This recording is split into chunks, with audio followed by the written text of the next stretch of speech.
nạc ý cả rõ rồi mi thil véo đi bởi Giêsu ni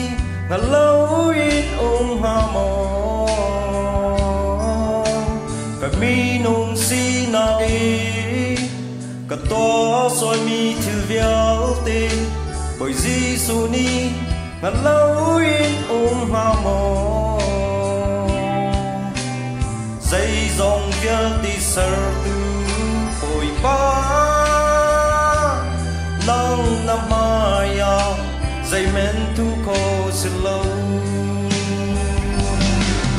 kami nung sinaging kaswala ki boy pa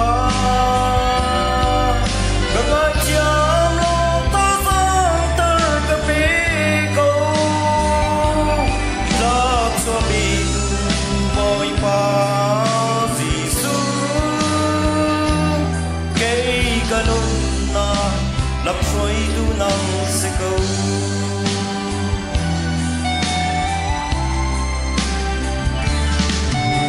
cả mi nông xin nạc ý cả chim xoay mi thử véo tê bởi Giêsu ni ngàn lâu ít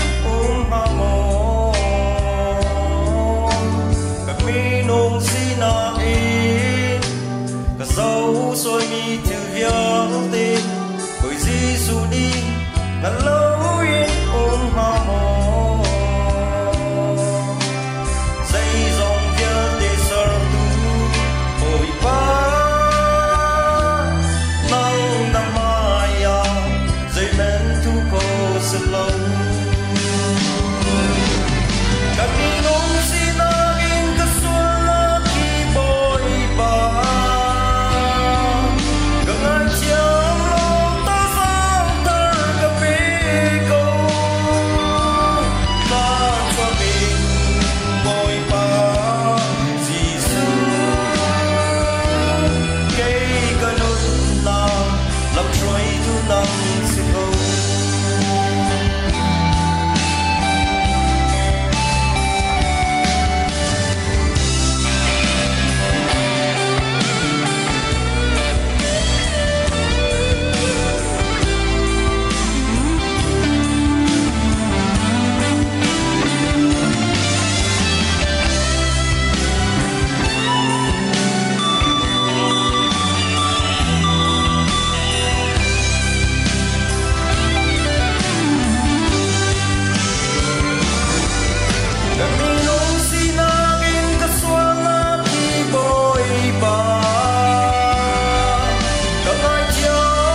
lấp trôi du năng sẽ câu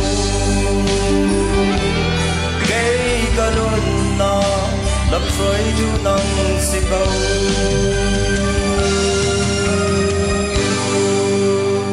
bởi bạn nên xung quanh là cho có sẽ